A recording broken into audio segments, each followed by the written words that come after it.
밤에 들어오게 되었습니다.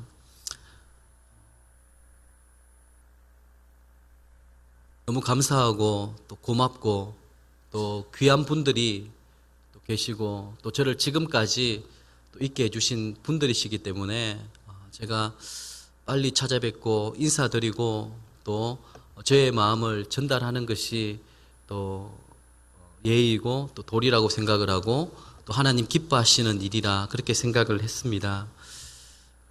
하나님의 은혜 가운데 플로신학교 목회학 박사과정 목회 상담 전공입니다. 다 마무리를 하고 사실 6월 15일이면 이제 그 학위를 받게 되는데 또 하나님의 특별한 은혜 가운데 부름을 받게 되어서 좀 힘들고 어려운 결정이었습니다만은 하나님이 또 저를 부르시는 곳에 또 가서 순종하는 것이 또 하나님의 뜻인 줄로 알고 또 갑작스럽게 준비를 해서 또 오게 되었습니다. 많은 분들이 그런 말씀을 하시더라고요. 목사님 어렵게 갔었는데 좀 더 누리다가 좀 더 계시다가 배우다가 오시지요. 근데 저는 참 하나님 앞에 두 가지 기도의 제목들 때문에 두 가지 마음들 때문에 올 수밖에 없었습니다. 사실은 이제는 모든 것들이 안정이 되었거든요. 뭐 이렇게 학비 때문에 걱정할 일들도 없고 그리고 또 제가 섬기는 교회에서 또 돕는 손길들이 참 많이 있었어요. 그분들이 뭐 참 사랑을 많이 베풀어 주셔서 뭐 경제적으로 사실은 지난 1, 2년 동안에는 많이 힘들었지만 정말 오랫동안에는 하나님이 이렇게 풍성하게 우리에게 채워 주실 수 있을까 싶을 정도로 또 우리 아이도 이제 한 2년 동안에 힘들었어요. 미국인 학교에 보내어서 많이 힘들었는데 이제 아이가 적응을 해서 너무 신나게 재미있게 학교에서도 굉장히 인기가 좋은 너무 학교를 가고 싶어하는, 그래서 이 아이 영어 실력도 자꾸 늘어가고 있는데 좀 더 있고 싶은 그런 마음들이 왜 없었겠습니까? 그런데 하나님 저에게 두 가지 마음을 주셨어요. 첫 번째는 무엇인가 하면 시간이 아깝다라는 생각이 들더라고요. 내가 하나님 앞에 이제 쓰임 받을 날들이 25년 향후 그래밖에 남지 않았는데 이 젊음의 때에 내가 여기에 앉아서 우리 가정에게는 너무 좋지만 하나님 나라와 영광의 측면을 생각해 보면 시간 낭비일 수도 있겠다라는 생각들. 그래서 빨리 공부를 마치려고 애를 썼습니다. 그래서 사실은 학교에서도 이 3년 안에 졸업을 시켜주지 않아요. 근데 저는 2년 4개월 동안 졸업하려고 하니까 교수님이 이 핑계 저 핑계 대면서 좀 더 하지 좀 더 했지 그렇게 이야기하시더라고요. 교수님 빨리 가야 됩니다. 해야 될 일들이 많습니다. 그래서 어쨌든 제가 교수님을 설득하고 이겨서 제가 학위를 받게 되었습니다. 첫 번째 이유는 시간이 너무 아깝고 빨리 이제는 하나님 앞에 좀 숨겨야 되겠다라는, 사실은 개인적으로 하나님 40 될 때까지는 열심히 내가 목회를 준비하고 내가 연구하겠습니다. 근데 40 이후부터는 하나님이 저를 마음껏 사용해 주십시오. 미국 나이로 제가 올해가 40이거든요. 그래서 하나님이 참 적절한 타이밍에 또 길들을 열어주셨다라는 생각들이 들었고, 또 하나는요, 제가 우리 영주 시민교회 성도님들 형편들을 알지 않습니까? 힘들고 어려운 형편에서 정말 제가 무엇이라고 그렇게 눈물로 기도하고 수고하며 헌신하며 보내주시는 그 물질들을 생각을 할 때 제 마음이들 그렇게 편했겠습니까? 빨리 내가 이걸 마쳐야지 이분들에게 보람이 되고 또 이분들에게 오히려 좀 힘이 되어 드릴 텐데, 사실 그런 영적인 부담감들이 많이 있었어요. 또 공부를 마쳤는데 여전히 내가 후원을 받는 것도 양심상 이것은 아니다라는 생각들이 많이 들었습니다. 그래서 하나님 어쨌든 공부가 마침과 동시에 사역의 길들이 좀 열려질 수 있도록 하나님 은혜 베풀어 주십시오. 그런 기도 가운데 하나님이 또 그쪽으로 길을 열어주시고 또 제가 순종하지 않으면 안 될 그런 상황까지 하나님이 몰고 가주셔서 지금은 용인에 있는 향상교회 행정 담당 목사로 오게 되었습니다. 지금도 1부부터 4부까지 인사드려야 되는데 제가 목사님께 양해를 구하고 3부 예배까지만 인사를 드리고 빨리 이렇게 내려오게 되었습니다. 어쨌든 너무 감사하고요, 고맙고 여러분들 때문에 또 제가 이 자리에 있는 것 같고 지금도 저는 잊을 수가 없습니다. 저를 보내실 때 우리 목사님 여러분들에게 하셨던 말씀, 개척교회를 돕고 선교사를 파송하는 것도 의미 있고 중요한 일들이지만 한 명의 목회자를 제대로 세우는 것, 앞으로 이하신 목사님이 미국에 가서 이 한국교회, 조국교회를 위하여 할 일들이 얼마나 큰데 그것을 생각하면 우리가 정말 가치 있고 의미 있는 일들을 하는 것입니다. 저는 그 말을 잊을 수가 없습니다. 그래서 그 말씀을 가슴속에 품고 앞으로 저의 사역 가운데 저의 이 잘남이 나타나는 것이 아니라 하나님의 영광, 하나님의 뜻이, 하나님의 나라가 저를 통하여서 확장되어질 수 있기를 저는 간절히 기대하고 원하고 있으며 또 그런 사역을 할 수 있도록 여러분 기도 부탁드립니다. 한번 기도드리겠습니다. 하나님 참 감사합니다. 우리 사랑하는 영주시민교회 또 성도들로 말미암아 부족한 종을 이곳까지 인도하여 주시고 축복하시고 은혜 베풀어 주셨음을 참 감사합니다. 하나님 참 수고하고 애를 쓰며 눈물로 기도로 함께 주셨던 이분들을 위로하여 주시고 축복하여 주시고 은혜 위에 은혜를 더하여 주시기를 소원합니다. 오늘 또 종의 입술을 통하여 증거되는 이 말씀들이 또 상한 심령 가운데 고통 가운데 아파하는 우리 사랑하는 성도들에게 힘이 되게 하시고 위로가 되게 하시며 또 큰 은혜의 시간이 되게 하여 주옵소서. 감사하오며 우리 구주 예수님의 이름으로 기도드리옵나이다. 아멘. 오늘 본문 말씀은요, 소돔과 고모라가 멸망하는 가운데 살게 된 롯의 구원의 이야기가 나오고 있습니다. 하나님은 소돔과 고모라 사람들의 이 죄악들을 더 이상 참고 견딜 수가 없었습니다. 그래서 천사들을 보내어 그 성들을 심판하게 하셨습니다. 하늘에서 유황과 불이 내려와서 성과 온 들판과 그 안에 있던 모든 사람들이 다 죽임을 당하게 되었습니다. 바로 그런 무서운 심판, 죽음의 한복판에서 롯은 구원을 받게 되었습니다.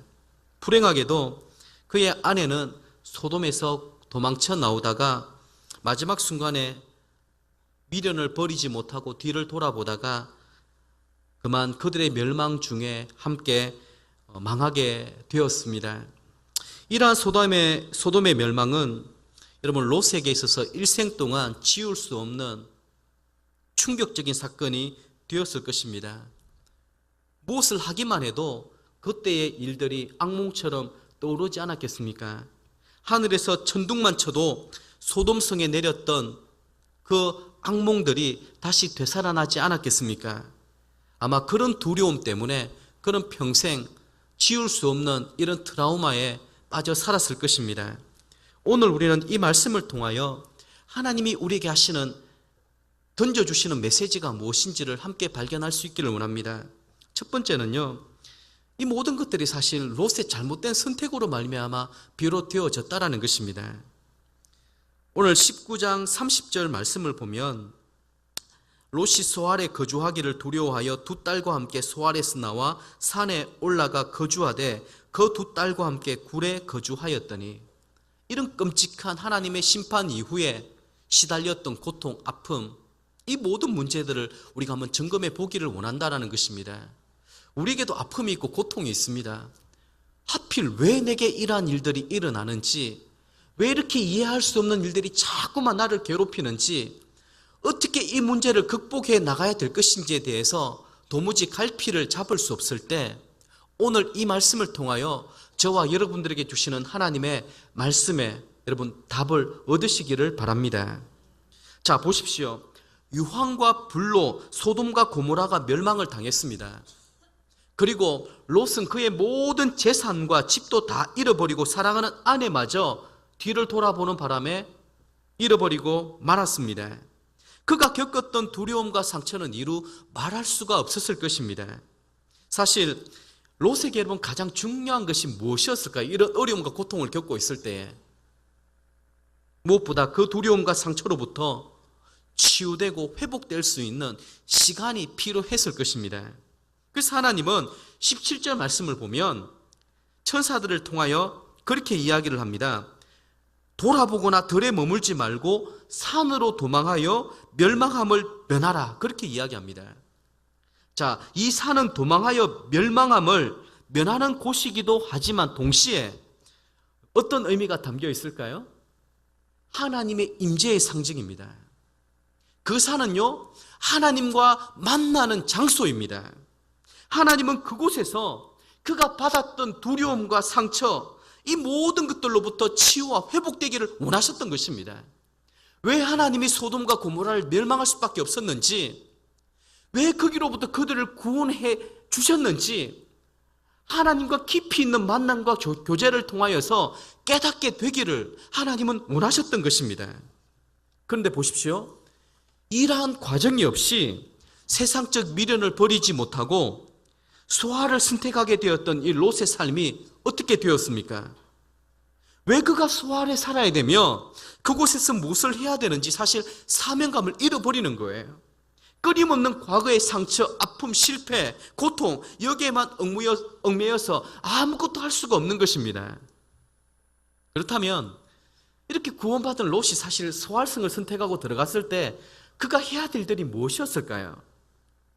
소활성에 사는 사람들에게 하나님의 심판이 얼마나 크고 두려운지, 무서운지 그것을 증거해야만 했던 것입니다. 물론 소활에 살던 사람들도 바로 옆에 일어났던 일들이었기 때문에 그 멸망의 한복판에 살아난 이 사람이 그 성에 대해서 무엇을 증거하는지, 무엇을 말하고자 하는 것인지, 그가 어떻게 구원을 받게 되었는지 아마 듣고 싶었을 것입니다. 그런데 그는 그들에게 어떤 얘기도 하지 않았습니다. 그들이 소활성에 속한 모든 사람들이 소돔 사람보다 악하지 않았기 때문이 결코 아니고 하나님의 은혜 때문에 그들이 그나마 거기에서 살고 있다는 사실을 그들은 전혀 알지 못했던 것입니다. 롯은 그 죽음의 한가운데 살아났기 때문에 소할 사람들은 롯의 말을 들으며 사실 두려운 마음을 갖게 될 것입니다. 그리고 그들은 그들의 죄악을 회개하며 하나님 앞에 용서를 구하는 이 놀라운 부흥의 역사가 그 땅에 일어날 수도 있었을 것입니다. 여러분, 요나를 보십시오.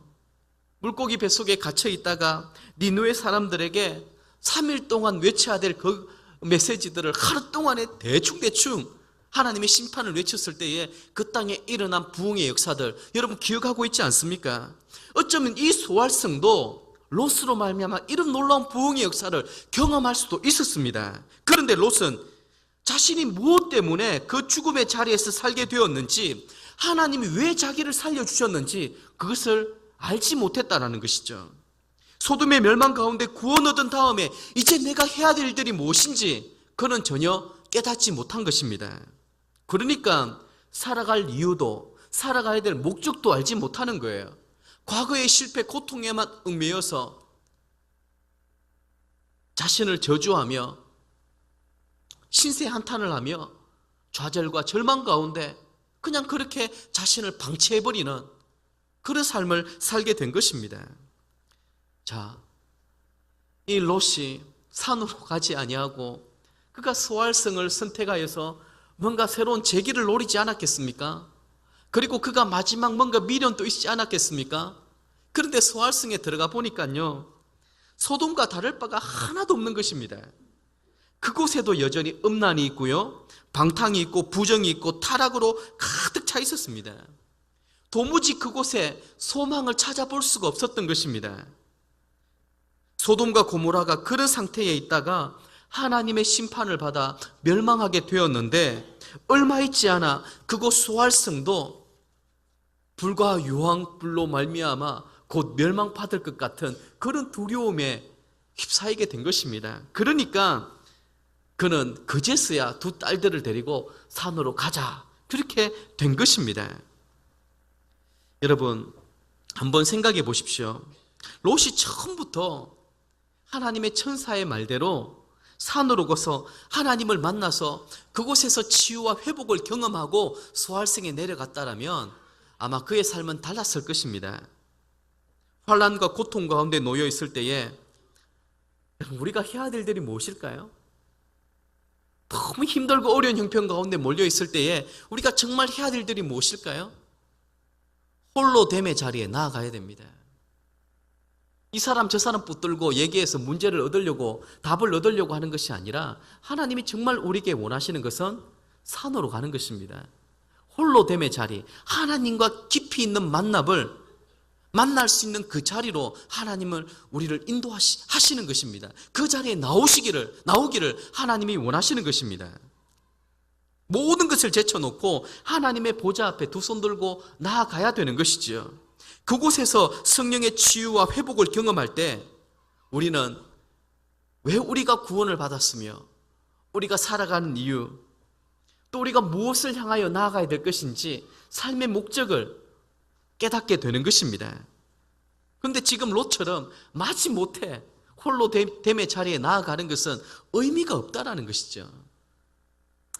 여러분, 저에게 우리 시민교회는요, 또 우리 이경호 목사님은 산과 같은 그런 존재였습니다. 사실 제가 시민교회에 내려올 때까지만 하더라도 많이 지치고 힘들었었거든요.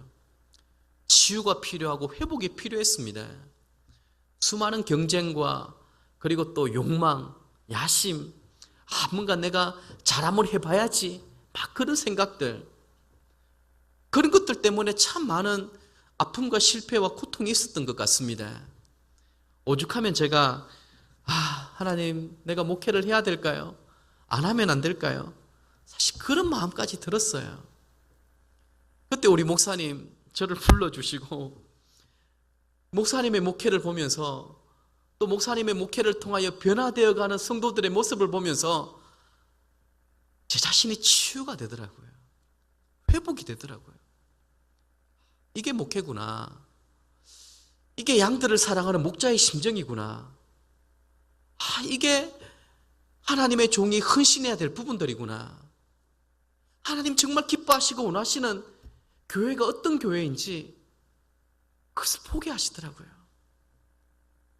그리고는 하나님이 저에게 위로를 주시고 또 세임과 능력을 공급해 주시더라고요.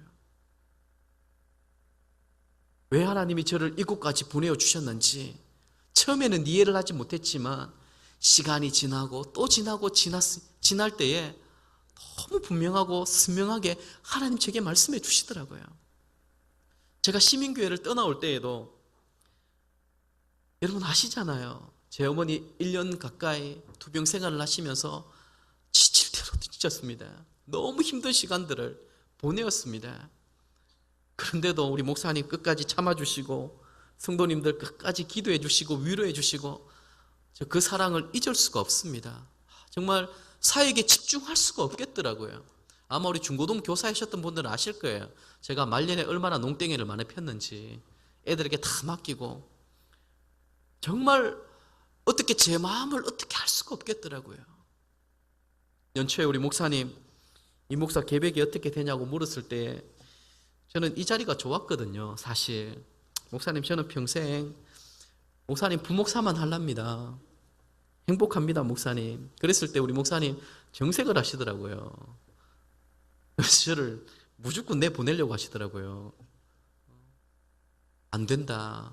이 목사는 나보다 더 큰 목회를 해야 되기 때문에 여기 이렇게 있어서는 안 된다. 나가라. 나가면 하나님이 책임져 주신다. 경험해보라고. 또다시 저는 홀로됨의 자리를 나가게 된 거예요. 미국에 갔을 때 한 2, 3개월 동안에는 아무것도 할 수 없었습니다. 멍하게 지낸 것 같아요. 그런 생각들이 들더라고요. 우리 목사님 처음에 영국 가셨을 때 아침에 탁 일어났는데 지저귀는 새소리 있잖아요. 그 새소리를 들으면서 우리 목사님도 뭔가 막 치유와 회복 그런 얘기를 하셨는데 진짜 새소리가 들리더라고요. 아침에 목사님 생각이 나는 것 있죠. 그러면서 하나님이 참 제 마음을 만져주시고 왜 이곳까지 우리를 보내어주시고 또 그곳에서 하나님은 만날 사람들을 다 예비해 놓으신 거예요. 저는 생각도 못했는데 영적 지도자를 만나게 하시고요, 돕는 사람을 다 세우시고요, 저를 아들처럼 아껴주시는 장로님을 만나게 하시고요, 정말 때때마다 힘들고 어려울 때마다 하나님이 기가 막힌 타이밍으로 우리를 드라이브해 가시더라고요. 그리고 2년 반 만에 하나님이 이 모든 저는 정말 하나님이 기가 막힌 저에 대한 각본들을 다 쓰고 계셨고요. 저에 대한 사랑과 하나님의 그런 마음들을 다 가지고 가장 좋은 길들을 다 준비하고 기다리고 계시더라고요. 그 상처와 아픔에 대한 부분들을 하나님 다 치유해 주시더라고요. 그럼 제가 왜 상담 공부를 하고 왜 목회 상담을 공부했겠습니까? 상처가 많기 때문이에요. 아픔이 많기 때문이에요. 제가 여러분들에게 표현을 안 해서 그렇죠. 상처 많아요. 제가 자랄 때 참 엮이는 가정 가운데 살았어요. 아버지 어머니 관계, 형과의 관계, 제 어릴 적에 그 불우했던, 그때는 몰랐는데 지나고 나니까 다 그것 때문이더라고요. 내가 왜 이랬는지. 그 순간에 하나님이 홀로됨의 자리로 인도해 주시고 하나님을 깊이 만나게 하시고 치유 회복을 하시니까 하나님이 저를 다시 세상으로 보내주시잖아요. 왜? 해야 될 일들이 있기 때문에. 시간이 아깝다라는 생각들을 주시더라고요. 이제는 내가 주님 사명 붙들고 일해야 되는데요, 사람을 살려야 되는데요, 하나님 내게 맡겨주신 일들을 내가 이제 해야 되겠는데요, 이제는 뭐 그런 영적인 전투력이라고 해야 될까요? 그게 상승이 되더라고요. 하나님, 이제는 정말 내가 멋지게 내 자신을 드러내는 것이 아니라 내 안에 계시는 예수 그리스도를 내가 나타내고 내가 그분의 능력과 권능을 붙들고 십자가를 자랑하고 십자가의 능력만을 온전히 드러내는 하나님, 그런 삶을 살고 싶습니다. 저를 좀 사용해 주십시오. 저를 좀 들어서 주세요. 저를 이제는 좀 믿어주세요. 하나님, 절대 이제는 하나님 배신하지 않을게요. 내가 주님의 이름만을 내가 드러내겠습니다. 그래서 오직 제가 그렇게 이야기를 했어요. 기도 제목도 우리의 만족과 유익함을 위한 것이 아니라 오직 하나님의 나라와 영광을 위하여. 제 모든 삶의 결정, 모든 판단의 기준은 그겁니다. 우리의 만족과 유익을 위한 것이 아니라 하나님의 나라, 영광. 이곳에 무엇이 더 유익하고 무엇이 더 하나님께 기쁨이 되는지. 자, 두 번째는요, 이 롯의 가정이 어떻게 하다가 이렇게 되었을까요? 딸들의 죄악 때문입니다. 31절 32절 말씀 보십시오. 큰 딸이 작은 딸에게 이르되 우리 아버지는 늙으셨고 온 세상의 도리를 따라 우리의 배필될 사람이 이 땅에는 없으니 우리가 우리 아버지에게 술을 마시게 하고 동침하여 우리 아버지로 말미암아 후손을 이어가자 하고. 도무지 낯이 뜨거워서 볼 수 없는 이야기가 성경에 이렇게 기록되어 있습니다. 이렇게 부끄러운 이야기, 세상에서 도무지 상상도 할 수 없는, 아니 짐승들에게조차도 찾아볼 수 없는 그런 일들이 거룩한 하나님의 말씀 성경에 기록되어 있습니다. 그럼 그 이유가 무엇일까요? 롯의 가정이 어찌하다가 이 지경까지 오게 되었을까요? 그렇다면 여러분, 이렇게 된 이유에 대해서 우리 먼저 롯의 딸의 입장에서 한번 살펴볼까요? 첫 번째는요, 그들의 말대로 당시 사회적 정황을 미루어 짐작해 볼 때 여러분, 두 딸들에게 정말 필요한 것은 배필될 남자들이었습니다. 왜냐하면 이들을 통하여 후손을 이어야만 그들의 생계를 유지할 수 있었기 때문입니다. 여러분, 이 말을 좀 더 깊이 이해하기 위해서는 창세기 38장에 유다와 다말의 관계를 생각해 보면 이해가 될 것입니다. 다말은 혈통을 이어 유산을 상속받기 위하여, 즉 살기 위해 창녀로 가장의 시아버지인 유다를 유혹하여 동침하였던 사건을 여러분 기억하실 것입니다. 롯의 딸들도 그 당시에 여자가 그냥 사는 것은 힘들고 어려운 일들이었습니다. 자녀가 있어야지만 그나마 아브라함에게 그들의 분깃을 요구할 수가 있는 거예요. 두 번째는요, 롯의 딸들의 자라왔던 배경들을 한번 생각해 보십시오. 그들의 이러한 행동들을 보면 소돔에서의 그들의 삶이 얼마나 개방된 문화 속에 살아왔는지, 그들은 이미 이성이 무엇인지 남자가 무엇인지 다 아는 사람들이었습니다. 그들이 비록 깊은 산중에 들어와 있었지만 소돔에서의 그 음란함들은 여전히 그들 가운데 있었던 것이죠. 결국 그들은 그들 속에 끓어오르는 이런 잘못된 욕정, 이런 것들을 이런 부정적인 방법으로, 잘못된 방법으로 채우고자 했던 것입니다. 얼마나 비극적인 일들입니까? 근데 여러분 생각해 보십시오. 이 모든 것들이 정말 롯의 딸들 때문이었을까요? 이제 롯의 입장에서 한번 생각해 보겠습니다.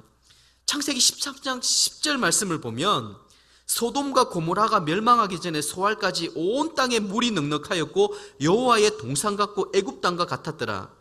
소알이 얼마나 좋은 땅이었냐면, 소돔과 고모라가 얼마나 좋은 땅이었는가 하면 그곳이 여호와의 동산 같고 애굽 땅과 같이 너무 비옥하고 좋은 땅이었다라는 거예요. 이렇게 좋은 곳에서 그는 많은 재물을 모았습니다. 또 비교적 안정된 삶을 살게 되었습니다. 근데 여러분 생각해 보세요. 살만한데 이제 한순간에 불과 유황불이 떨어져서 그 모든 것이 다 없어져 버렸어요. 이제는 빈털터리로 그 좋은 땅을 떠나게 되었습니다. 사랑하는 아내도 소금 기둥으로 변하고 만 것입니다. 그 심정이 어땠을까요? 여러분 생각해 보십시오. 큰 두려움과 상처를 가지고 소알에서 뭔가 재기를 노렸는데 30절 말씀 보십시오. 롯이 소알에 거주하기를 두려워하여 두 딸과 함께 소알에서 나와 산에 올라갔다. 재기를 노렸지만 결국 그 과거의 상처와 아픔이 끝까지 발목을 붙들고 있는 거예요. 또 과거의 실패가, 아픔이 되살아나는 것이죠. 야, 이렇게 하다가 또 죽겠다. 이곳에서는 소망이 없다, 희망이 없다. 또다시 불과 유황불이 떨어져서 이제는 우리 두 딸까지 다 죽어버리겠다. 그는 그곳에서 그 과거의 실패와 아픔 때문에 더 이상 한 발자국도 앞으로 나아갈 수가 없었던 것입니다. 뿐만 아닙니다.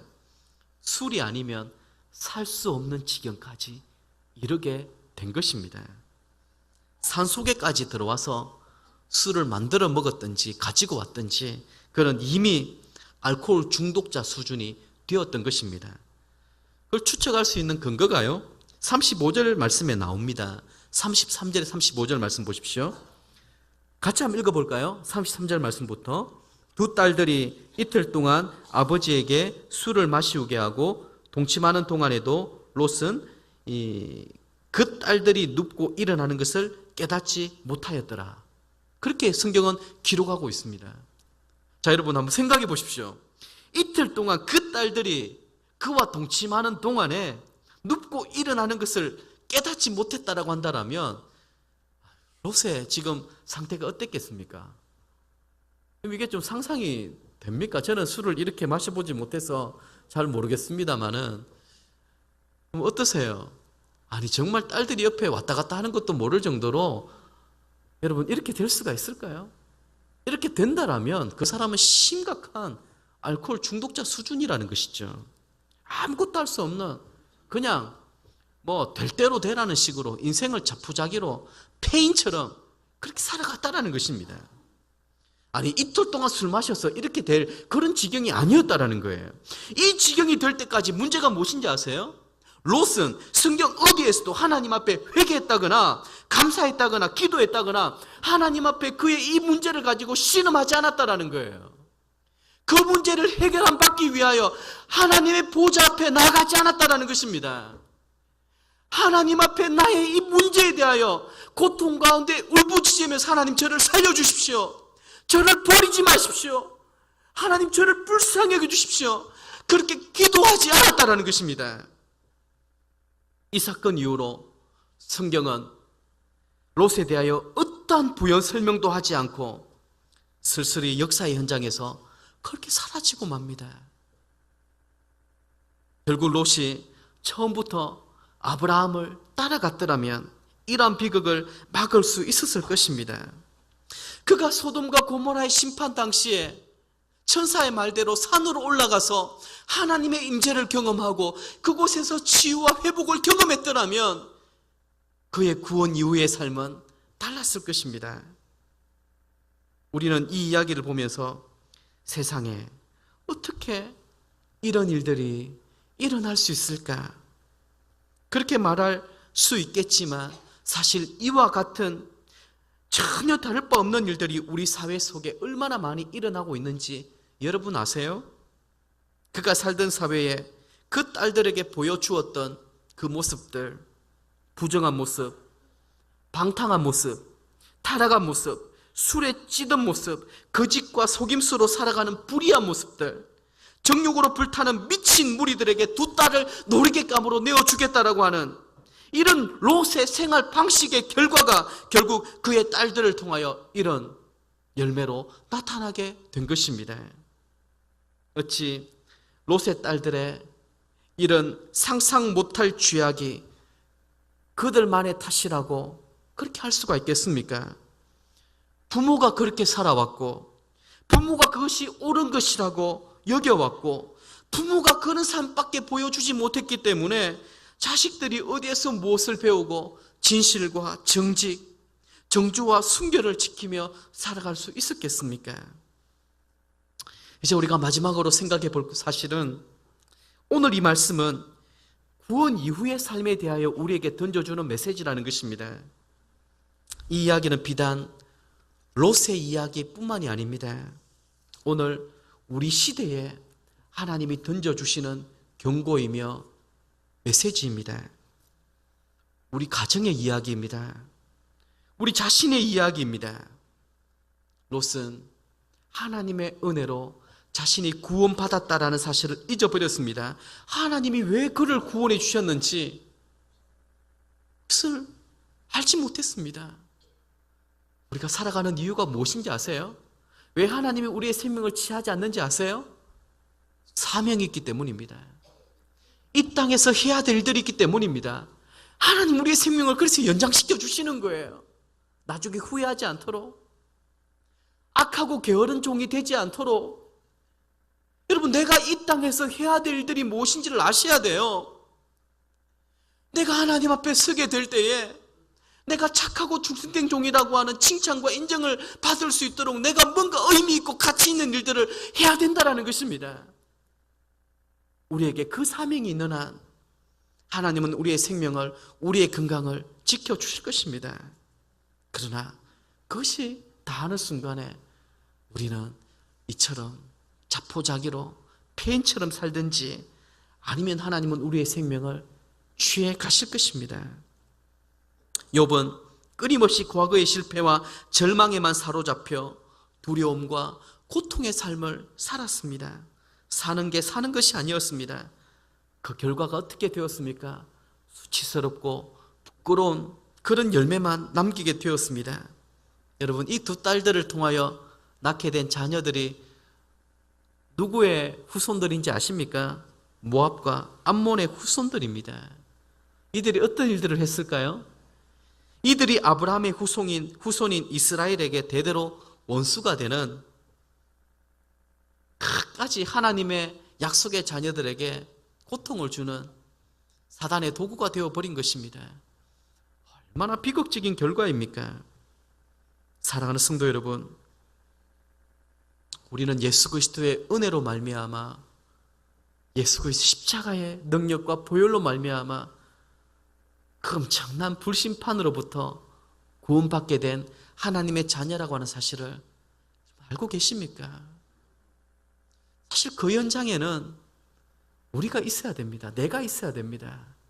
하나님이 우리를 산으로 불러주신 거예요. 이 영주 시민교회로 불러주신 거예요. 여기에서 말씀과 예배를 통하여 회복과 치유를 경험하게 하신 거예요. 그리고 다시 우리를 보내주시는 거예요. 너는 살아가야 될 이유가 있다. 해야 될 이유가 있다. 이 부정하고 타락하고 아무 소망이 없는 저 세상에서 건져내야 될 영혼이 있다라는 거예요. 저 수할 땅에 두려움과 과거의 실패와 상처 때문에 꽁꽁 숨어 살아가는 것이 아니라 내가 어떻게 구원받게 되었는지 그 수할 땅에 가서 외쳐야 되는 것입니다. 니느웨 땅에 가서 외쳐야 되는 것입니다. 하나님은 그 일들을 하라고 우리를 여기까지 불러주신 거예요. 우리의 생명을 지금까지 지켜주시고 우리의 생명을 붙들어 주시는 것입니다. 사명이 있기 때문이죠. 살아가야 될 이유가 있기 때문입니다. 해야 될 일들이 있기 때문입니다. 그 사명이 있는 사람들은 시간이 아까울 거예요. 한 명이라도 더 내가 축복의 통로가 되어서 저 상처받고 고통받는 사람들을 주님께로 인도해야 될 터인데 그런 마음이 들지 않겠습니까? 내 한 목숨 내가 불태우는 일들이 있다 할지라도 내가 많은 영혼들을 주님께로 인도할 수 있다라면 하나님, 나는 정말 기쁨으로 그 십자가를 치고 갈 수가 있겠습니다. 그것이 저와 여러분들이 고백해야 될 신앙의 고백이요 간증입니다. 사랑하는 성도 여러분, 죄악의 물결, 죄의 유혹이 지금도 우리의 마음 문 앞에서 우리를 공격하고 있습니다. 우는 사자처럼 삼킬 자를 찾고 있습니다. 이 죄의 욕망을 이길 수 있는 것은 세상 어디에도 없습니다. 안 되더라고요. 이 죄의 욕망은 우는 사자처럼 삼킬 자를 지금도 찾고 있습니다. 여러분, 이것을 이길 수 있는 비결이 어디에 있는지 아세요? 과거의 상처와 아픔이 있잖아요. 그게 잘 잊어집니까? 지워집니까? 해결이 됩니까? 여전히 내 발목을 붙들고 있잖아요. 과거에 내가 저 인간만 만나지 않았더라면, 과거에 내가 이런 실수만 하지 않았더라면 내가 이렇게 되지는 않았을 텐데. 여러분, 그 모든 문제들을 해결할 수 있는 비결은요, 예수 그리스도의 보좌 앞에 나아가는 것입니다. 그곳에서 십자가를 붙드는 것입니다. 홀로됨의 자리로 나아가십시오. 하나님을 만나십시오. 십자가를 경험하십시오. 거기서 치유와 회복을 경험하셔야 됩니다. 그것 없이 다시 여러분들이 뭔가 일들을 하려고 할 때 지치고 피곤하며 더 여러분들을 힘들게 하고 고통스럽게 할 것입니다. 아직도 우리 속에는 죄의 본성이 얼마나 많은지요. 교만과 탐욕과 헛된 기질들이 얼마나 많이 있는지요. 내가 하나님의 말씀을 붙들어도, 말씀대로 살아가고 싶어도 여전히 우리의 발목을 붙들고 있습니다. 그래서 우리는 이 예배의 자리에, 하나님께서 임재하시는 곳에, 십자가의 능력이 있는 곳에 나와서 하나님 앞에 무릎을 꿇는 거예요. 하나님의 은혜를 구하는 거예요. 여러분, 영적인 눈이 가리워지게 되면은요, 지금 우리 눈앞에 불과 유황불로 탁 타서 죽어버리게 될 건데도 불구하고 붙들고 있는 거예요. 놓치지를 못하는 거예요. 내가 어떻게 모은 것인데, 내가 어떻게 만들었는데, 내가 어떻게 여기까지 오게 되었는데, 아니 하룻밤이면 다 사라져 없어질 그것 붙들고 우리가 끝까지 씨름하고 있는 거예요. 얼마나 어리석습니까? 그 소돔과 고모라 성에 있는 사람들을 보십시오. 한순간이면 끝장날 일들인데 그거 부둥켜 안고 영원한 것처럼 그렇게 살아가는 거예요. 그게 소망이 없는 것입니다. 말씀을 맺도록 하겠습니다. 사랑하는 성도 여러분,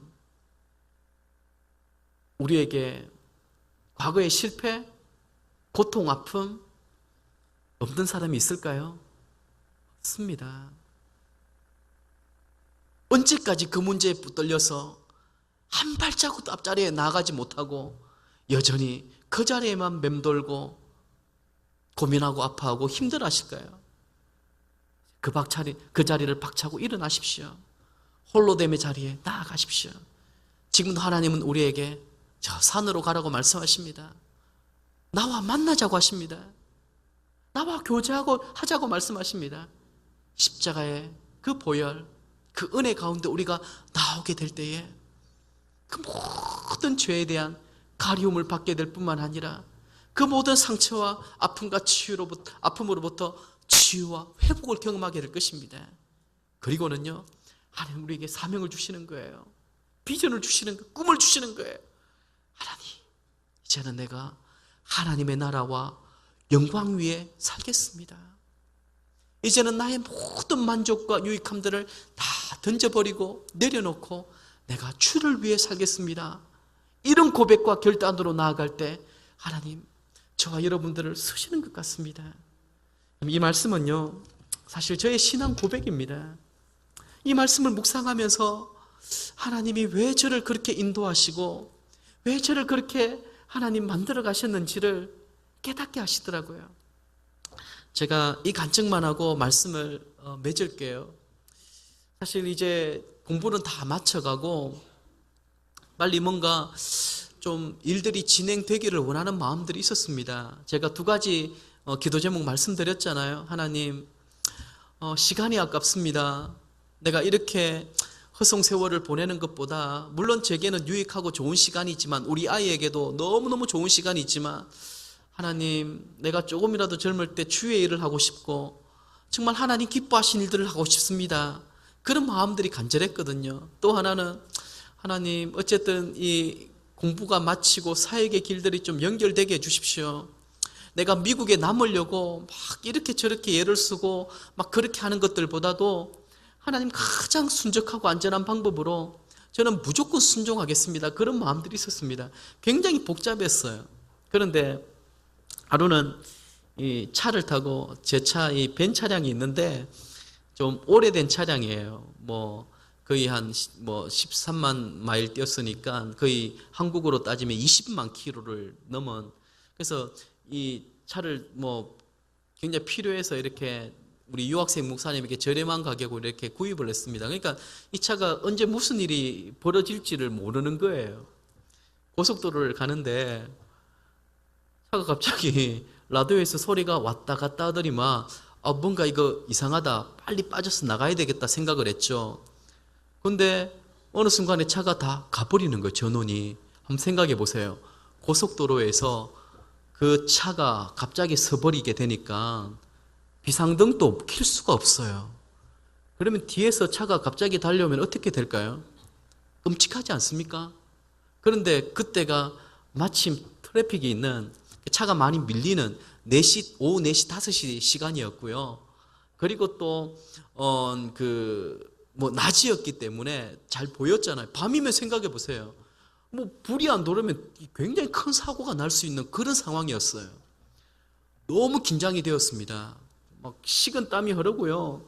저와 제 아내는 어떻게 해야 될지를 모르겠더라고요. 하나님, 어떻게 해야 될까요? 제가 굉장히 많이 이렇게 힘든 상황 가운데 있었었는데, 그래서 이제 전화를, 미국에는 트리플 A라고 있습니다. 이 보험회사인데, 거기에 전화를 하면 이렇게 와서 토잉을 하고 이렇게 뭐 차를 이렇게 합니다. 전화를 하는데 여러분 너무 급하고 그러니까 제 위치를 설명을 해야 되잖아요. 설명을 못 하겠는 거예요. 차를 어떻게든 빼기는 빼야 되겠는데 마침 막 이렇게 긴박한 상황 가운데 경찰차가 옆에 딱 오더라고요. 오더니 막 무슨 일이냐고, 차 갑자기 서버렸다, 비상등이라도 켜라고 하더라고요. 이것도 내가 지금 할 수가 없다. 그러니까 경찰이 뒤에서 내가 차를 밀어줄 테니까 너는 저기 갓길로 빨리 빠져라고 하더라고요. 굉장히 여러분, 그때 경찰이 만약에 오지 않았더라면 지금 생각 끔찍하죠. 물론 차들이 많이 다녀서 보이기는 했습니다만은 뭐 어떤 그 차가 이렇게 갓길로 밀어주더라고요. 근데 그 길은 왔다 갔다 하는 길들이기 때문에 차가 굉장히 빠르게 달리기 때문에 큰 사고가 날 수 있는 상황이었어요. 그래서 이 트리플레이에 전화를 해서 막 제 상황들을 설명을 하는데 진땀이 나고요. 설명이 안 되는, 뭐 여러분 2년 반 만에 있었는데 영어를 잘해봐야 얼마나 잘하겠습니까? 발음도 시원찮고 뭐 식은땀이 나는 거예요. 그때 또 경찰이 또 오더라고요. 진짜 캘리포니아 경찰들, LA 경찰들 정말 친절해요. 무섭기도 합니다만은 또 무슨 일이냐고 하더라고요. 내가 지금 보험회사 전화했는데 말을 못하겠다. 여기가 어디 있는지를 모르겠다. 네가 좀 대신 좀 얘기해 달라고. 그러니까 친절하게 자기가 얘기를 다 해주더라고요. 여기 위험하니까 내가 뒤에서 에스코트를 해줄 테니까 올 때까지 너는 차에 가만히 있어라. 나가지도 말아라. 그러더라고요. 그 순간에 하나님 제게 어떤 말씀을 딱 주셨는지 아세요? 뭘 두려워하고 걱정하고 염려하냐? 내가 너를 환난과 어려움 가운데 얼마나 많이 구해줬는데, 함께 했는데 네 지금 이거 보고도 믿지 못하겠느냐? 그 순간에 얼마나 감격이 되는지요. 하나님께서 경찰차를 예비하셨고요, 경찰관을 동원해 주셨고요, 그 차를 또 우리 집사님이 하시는 그 자동차 바디샵으로 딱 안전하게, 제 돈 하나도 안 들었습니다. 물론 수리비는 들었습니다마는 하나님 이런 분이세요. 미리 없냐고 걱정하지 마십시오. 환난과 어려움이 있으면 이유가 있습니다. 그것이 나의 잘못과 나의 실수로 말미암아 빚어진 일들이라 할지라도 하나님은요 합력하여 선을 이루어 주시더라고요. 그거 아세요? 신사임당 제가 얘기를 제가 오래전에 읽었던 동화이지만 어떤 사람이 애들이 이렇게 장난을 쳐서 이렇게 그 한복 저고리에다가 굉장히 막 망쳤잖아요. 어쨌든 먹물이 묻고 막 그래서 큰일 났다고 이게 얼마나 비싼 거고 막 그랬을 때 신사임당 맞습니까? 제가 맞는지는 모르겠어요. 하도 오래전에 어쨌든 누군지는 모르겠지만 자기가 거기에다가 그림을 멋지게 그리지 않나요? 사람들이 볼 때에 와 이거 어디서 났느냐고 누가 만든 거냐고. 저는 우리 하나님이 우리를 만드시는 부분들이 그런 것 같아요. 나는 실수하고 나는 조급해서 나는 덤벙거려서 하나님의 일을 망칠 때가 많이 있지만 그 망친 것을 가지고 하나님은 아름다운 작품을 만들어 주시더라고요. 멋진 작품을 만들어 주시더라고요. 믿습니까 여러분? 걱정하고 두려워하지 마십시오. 우리 하나님은요 여러분의 아픔, 여러분의 고통, 여러분의 실패 그 모든 것들을 통하여 합력하여 선을 이루어 주십니다. 제가 치유 사역을 하면서 참 좋아하는 말이 이거예요. 상처받은 치유자예요. 치유자인데 내가 상처를 받아봤기 때문에 그 마음을 아는 거예요. 내가 상처를 받고 내가 실패하고 고통을 겪지 아니하면 어떻게 그 마음을 알겠어요. 여러분 작년에 제가 말씀 가운데 고백을 했잖아요. 내가 10불 20불 벌려고 대리운전하고 밤마다 다니니까 많은 귀한 것을 알겠더라고요. 진짜 그것을 내가 경험하고 내가 체험하지 못하면 모르는 것이죠. 하나님은 바로 우리의 이런 아픔, 실수, 이런 고통을 통하여 합력하여 선을 이루시고 나와 같은 아픔과 고통을 겪는 사람들을 일으켜 세우시고 그들을 붙들고 그들에게 힘을 주고 함께 하나님의 나라를 만들어가게 하신다라는 사실입니다. 오늘 여러분 이 말씀을 통하여 한번 여러분 자신들을 점검해 보시기를 바랍니다. 우리가 어디까지 와 있는지. 여러분 불과 유황의 심판이 두렵지 않습니까? 빨리 산으로 가십시오. 빨리 하나님의 임재의 장소에 나아가십시오. 하나님 우리에게 그렇게 말씀하십니다. 하나님은 우리의 피난처시요 힘이시니 환난 중에 만날 큰 도움이시라. 그러므로 땅이 변하든지 산이 흔들려 바다 가운데 빠지든지 바닷물이 솟아나고 뛰놀든지 그것이 넘침으로 산이 흔들릴지라도 우리는 두려워하지 아니하리로다. 아멘. 기도드리겠습니다. 하나님, 우리가 우리의 인생을 살아가다 보면 내가 감당할 수 없는 환난이 있고 어려움이 있고 고통이 있습니다. 땅이 변하고 산이 흔들리고 바다 가운데 빠지고 바닷물이 솟아나고 그것이 넘침으로 산이 흔들리는 이런 기가 막히는 상황 가운데 놓여 있을 때도 있습니다. 내 인생을 자포자기하고 싶고 하나님 그냥 더 이상 살고 싶지 않을 때에도 많이 있었습니다. 하나님 그럼에도 불구하고 하나님은 우리에게 말씀하십니다. 저 산으로 가라. 저 산으로 가라. 저 산으로 가라. 하나님은 그곳에서 우리를 만나 주시고 우리를 치유해 주시고 회복시켜 주시고 새로운 사명을 맡겨 주실 줄로 믿습니다. 오늘 또 사랑하는 주의 백성들, 주의 자녀들 고통과 아픔, 과거의 실패에만 머물러 있지 않게 하여 주옵소서. 우리 모두가 상처받은 치유자가 되어서 많은 사람들을 살리고 그들에게 예수 그리스도의 십자가를 자랑하고 그들에게 우리가 축복의 통로가 되게 하여 주옵소서. 우리가 그런 믿음과 그런 꿈을 가지고 끝까지 승리하고 우리가 하나님 앞에 설 수 있도록 은혜 베풀어 주옵소서. 감사하오며 우리 구주 예수님의 이름으로 기도드리옵나이다. 아멘.